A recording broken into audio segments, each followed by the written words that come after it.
Hello YouTube, and welcome back to Kerbal Space Program Operation Laythe, episode 16 I believe. See, I've done a little bit of work away from the camera, launching things out into Kerbal orbit. So what we see here is a space plane, which has come up here, piloted by Bill Kerman, to dock with what is just basically fuel tanks with a little robotic controller up here, so I can leave this on space for on-orbit refueling.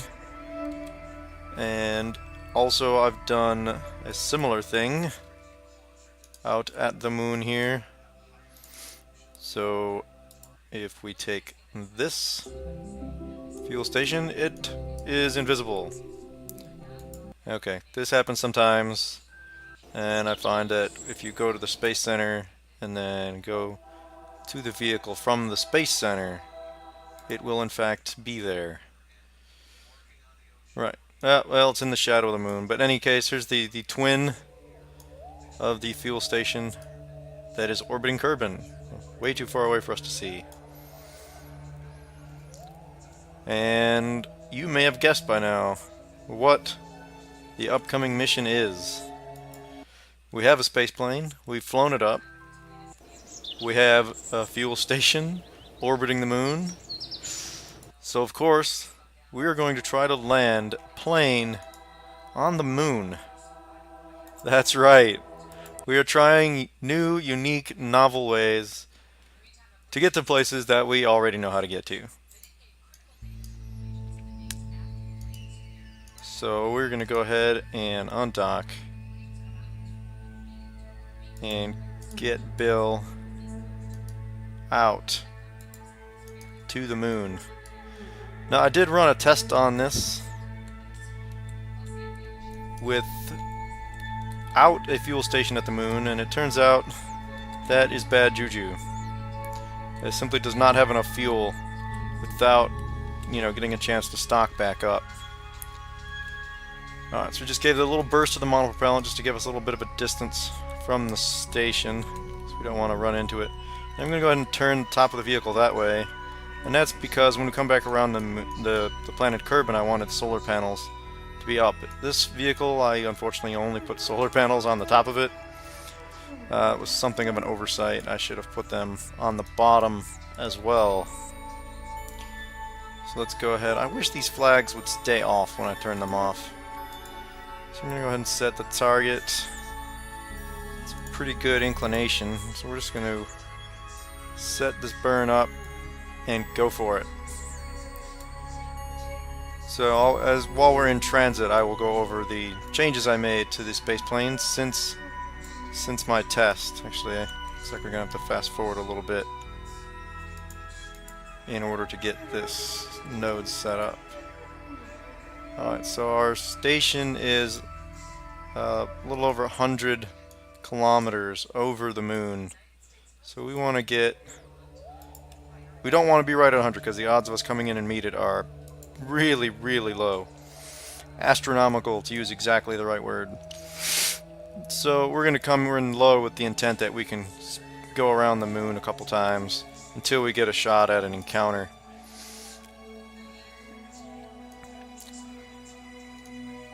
So here we go. Now this burn, I figure let's make this look cool and close the shield. It's a 830 meter per second burn. I'll do a test burn as I get close to the starting point, just to get a proper estimate, but I figure this is going to be between 30 and 40 seconds. Alright.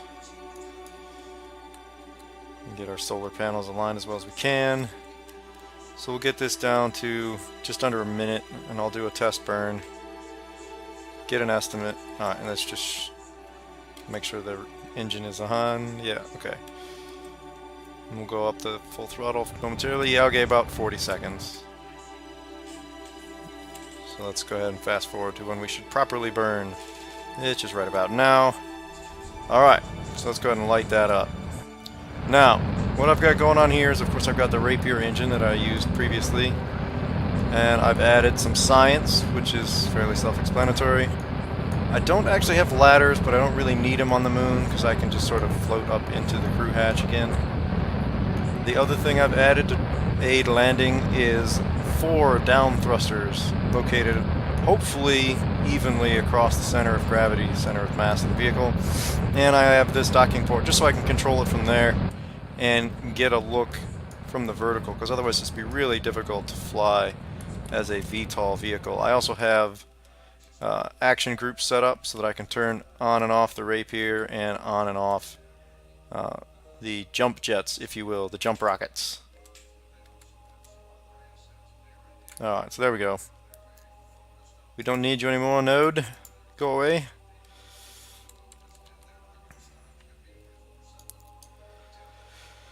Alright, so we are flying a plane to the moon. Something seems wrong about this. And we'll see just how wrong it is if Bill happens to not make it. But you see, we're reading liquid fuel here, but really we're showing 660 fuel. And that's because these tanks are just liquid fuel and they're empty, because I didn't see any need to refuel them to go to the moon, because hey, they're not really doing me any good getting to the moon because they don't have any oxidizer in those. So I just left them empty, which is why it looks like we have so much less fuel than oxidizer. That is in fact the appropriate ratio of those two components. Alright, so now that we're set up here, let's go ahead and set our fuel station as the target and see if we can get really lucky here and get a quick intercept.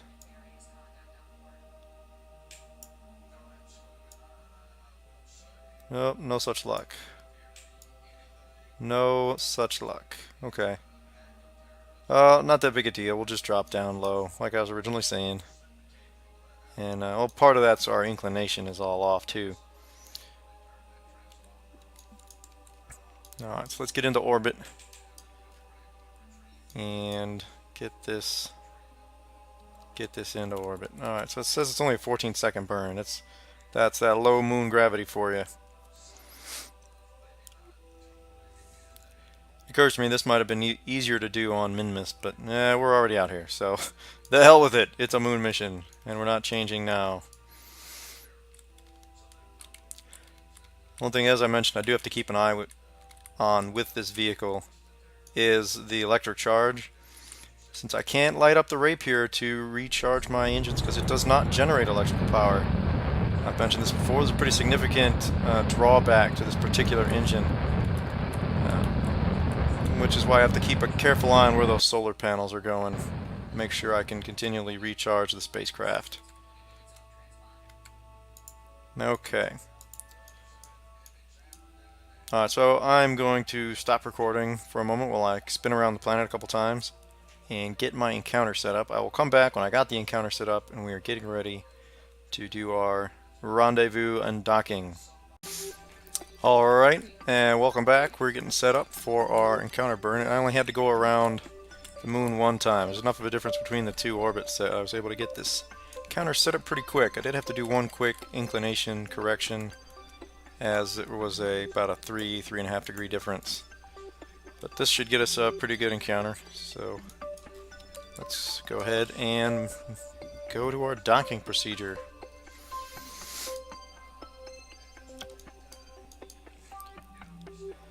Here we go.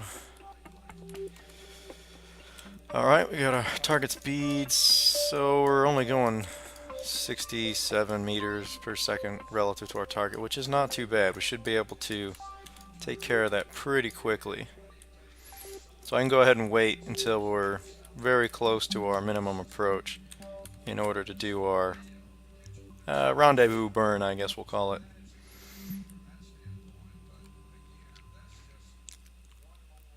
Bill's a little upset here. Don't worry, Bill. You'll be fine, probably. You might end up stuck on the moon.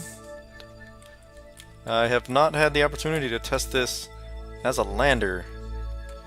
I know it'll fly, I know it'll dock. I'm not sure if it will actually land very well on the moon.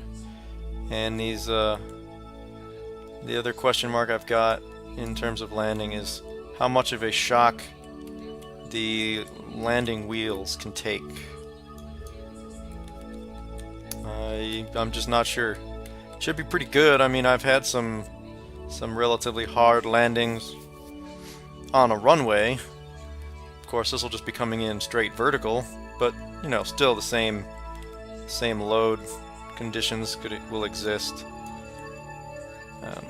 And just to be clear, we don't intend to try to glide this in or anything, because of course there's no air to help us out. We're just going to switch to using our vertical jets, vertical rockets, and just land it from the viewpoint of this docking port. And its sole purpose is to be used as a control point, and land it exactly as if it were, you know, a regular extending leg type lander. And we'll see how that goes. Said, breaking new ground. Oh, and before I forget, let's open that shield back up. I will, of course, have to remember to extend the gear. Okay. Alright, let's just bring this into a stop. And switch over to RCS. I'm just going to go ahead and get this lined up. I know that docking port that I'm aiming for is pointed dead south, which is one technique for lining up your docking, of course. I'm going to go ahead, switch to just RCS, and try to get this lined up. Just trying to get set up underneath it.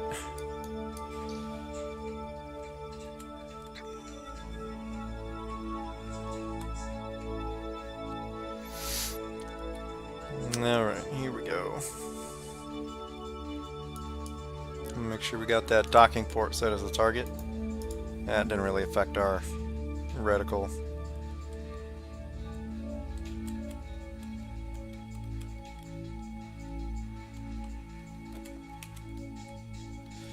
Alright, I have to slow this down a little bit. Coming in a little fast.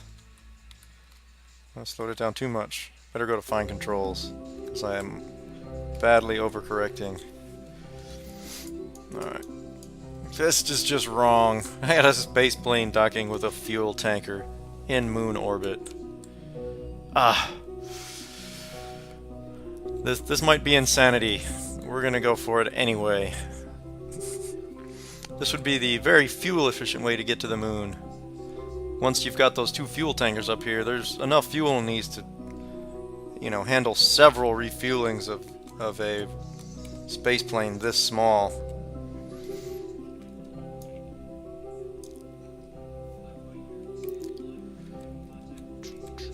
Right.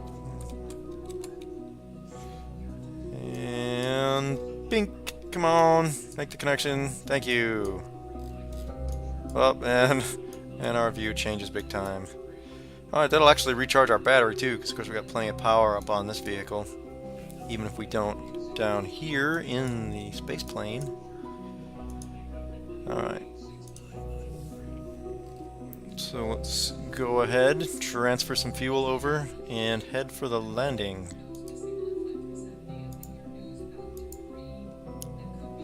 Now, we have plenty of RCS fuel, so I'm not going to bother transferring any of that over, and I'm not going to bother filling up these outer, just, you know, liquid fuel ponds, because I'm expecting that this is going to have to come back up and dock with this fueler again before it heads back. I have a feeling like this landing is going to take up most of the fuel we have on board. Well, between the landing and the return, anyway. Alright, before we go, we're going to do a quick landing gear check. They seem to be working just fine. So let's go ahead, confirming that we're all full of fuel. On dock again. Stop zooming away. Okay. And activate our RCS to back off the tanker. Ooh. Who's done this? This is ridiculous. This is one of the stranger missions that I've conceived of. We're landing a plane on a body that has 0 atmosphere. Alright, so let me turn the flags back on. I don't want to land someplace I've already been and defeat the whole purpose. Alright, so I think we're going to aim for this crater because there aren't any flags in there yet. Which is perfect because that's nice and in the sun. We're going to stick to using the rapier for the initial approach.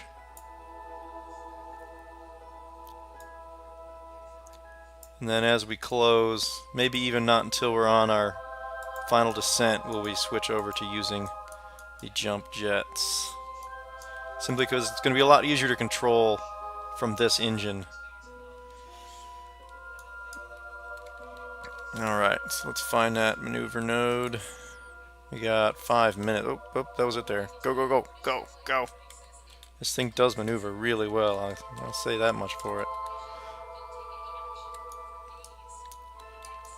The capsule torque is plenty to move this around, even without RCS firing. And when you actually have this engine on, that engine, the rapier, is gimbling as well. Very maneuverable vehicle, especially with the RCS added onto it.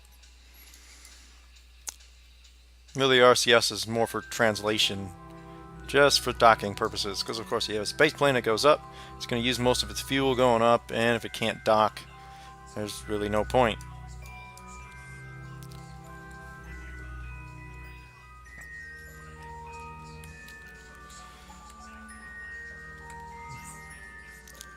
Alright, so we should have plenty of fuel, I think, for our descent and landing. We'll see how it goes.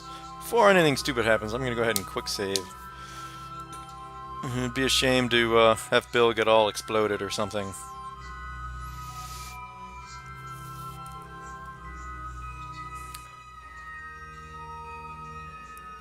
Okay.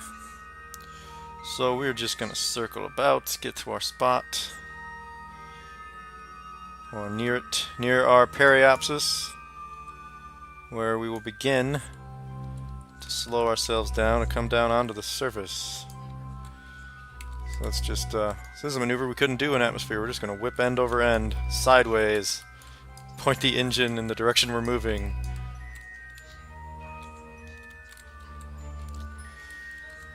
Alright.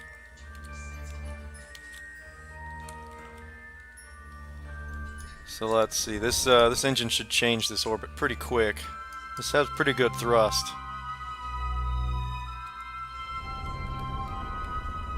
There we go. We are no longer in orbit. We are now coming down onto the surface. And actually, I don't think I really want to chop this down and try to land in this area. It looks like it's relatively smooth there. So we'll just let that go until our touchdown point ends up being right about there. Because we'll chop that down some more when we switch over to the jump jet.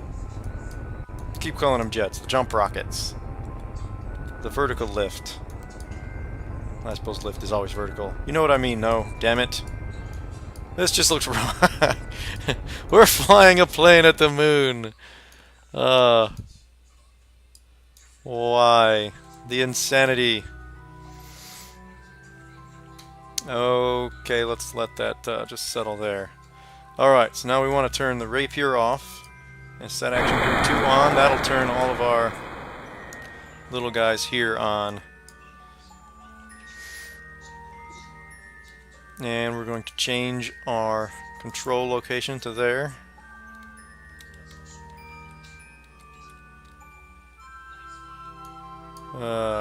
And before we forget, I'm going to go ahead and extend the gear. And I will turn the brake on because I don't want to touch and roll. I just want to set down nice and smooth. Alright.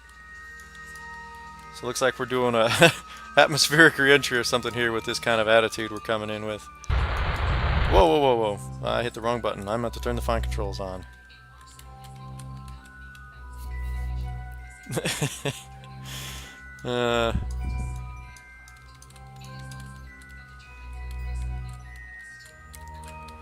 Alright, as we get a little lower, actually we're getting down pretty low, I'm going to start lighting these up because I'm not sure how fast these engines are actually going to slow us down. Whoa, okay. They're not quite centered. See, I used the center of gravity of the full vehicle to set up those positions, And with some of the fuel, you know, without any fuel in these, our CG is further forward, I think. So it kept causing it to try to pitch in funny ways. So I want to keep the throttle low here to resist the urge to pitch up. How's our landing zone look? Pretty good, pretty good. As we approach the ground, I can also activate the RCS, which will help control the pitch more. I just don't want to burn too much of that, although I really have plenty. And the only thing I need it for is docking back with the moon orbiting fuel station.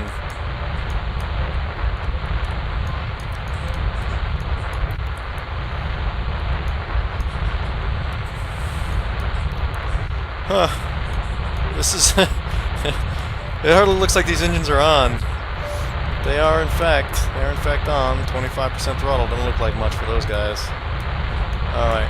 So, and the sun is right about there, so as we approach we should see shadow coming from this direction. Ooh, I actually have gone past vertical a little bit, so let's correct that.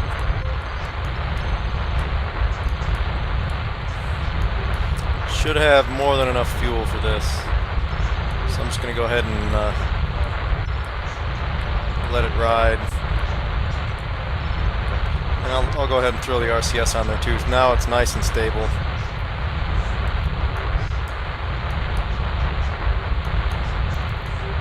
That is right. We're putting a plane on the moon. It's happening, people. Alright, there's our shadow. Time to throttle up, cut this velocity down so we don't crash a plane on the moon. That would be most unfortunate.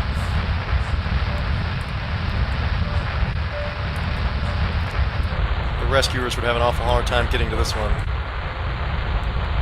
It would make that Malaysian Airlines plane that is missing look like a freaking treat to find, compared to trying to find this after a crash landing on the moon. Alright, nice and gentle. There's no time to get aggressive. Come on, Bill.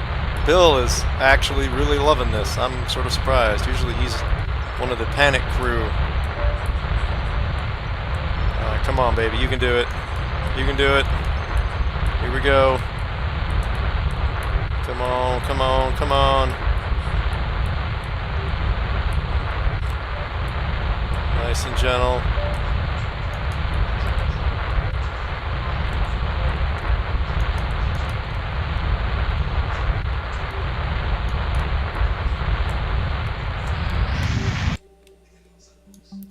Woo, woo. Don't hit the wing. Don't hit the wing.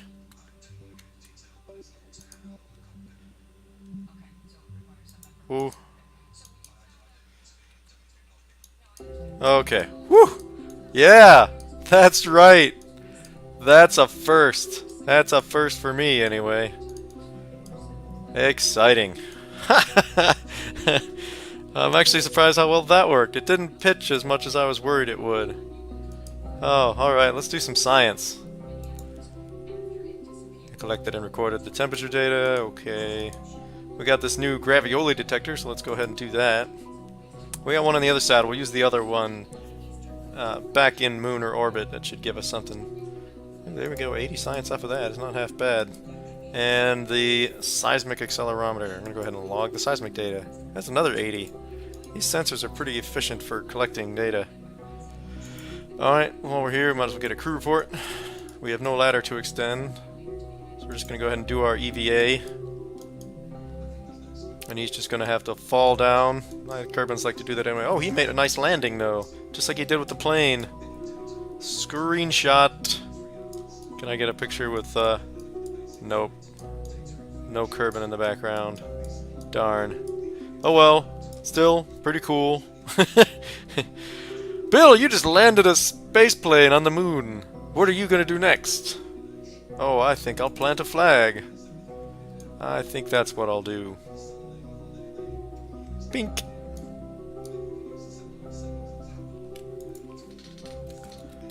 Whoops, caps lock. Caps lock. Moon or plane landing. Who thought this was a good idea?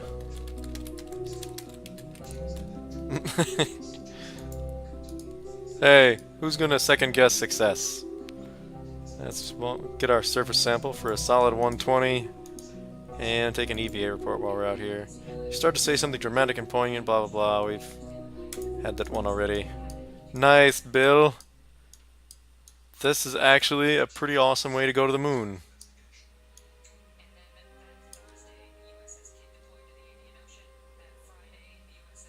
Okay, Bill's bored now. Time to go back home, share some of the rocks you just collected with Bob, who's got quite the space rock collection, and bathe in the glory of having flown a plane further than anybody else has ever flown a plane. Alright, so I think, let's quick save again, just in case craziness happens. I think what I will do is control back from the front. Oh, I already got it set. Okay. And I will leave those jump rockets on. And just stay horizontal till I get up a bit. Then switch back to the rapier and get out of here. So farewell, Farside Crater, whatever it is you are called. We have done something historic on you. Now it's time to leave. Without despoiling anything, we'll just leave our little flag behind. Alright, so let's activate our RCS to hold us nice and steady. And get back off the surface.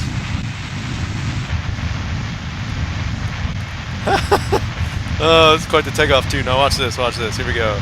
Rapier on, vertical engines off, and we are out. I actually like that takeoff profile very well. Of course, now we have to keep a real careful eye on our fuel situation.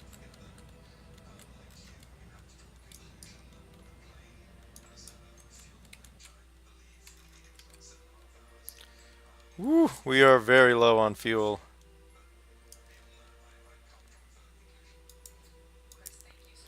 This may require a, a special rescue mission to come get him. Or at least to tow him over to the fuel station. But I'll just get him into orbit and call that an episode, having done something incredible, and I will bring him back. Either in a future episode or just go ahead and do it. Do it off camera. So I do want to bring this vehicle back.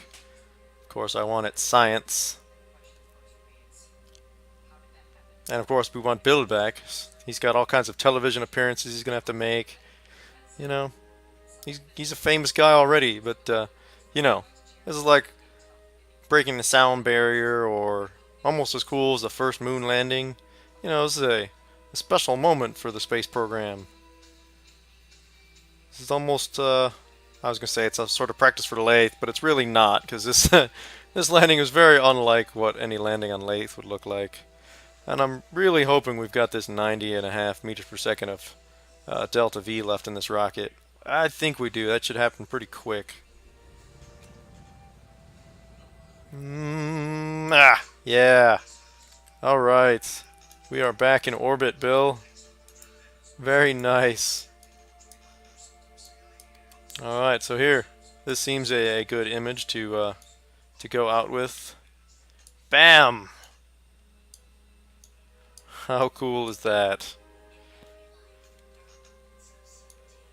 Alright, thank you guys for watching this historic mission.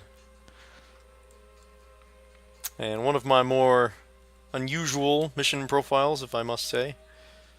Bill didn't really enjoy this part of it. He enjoyed the landing, which is odd. But in any case, thank you for joining me. If you liked the video, please like, comment, subscribe. And if you have any other ideas for crazy mission profiles, let me know, and I might just use some of them. And for now, I am Southern Wolverine, with Bill Kerman from Lunar Orbit, wishing you a good day.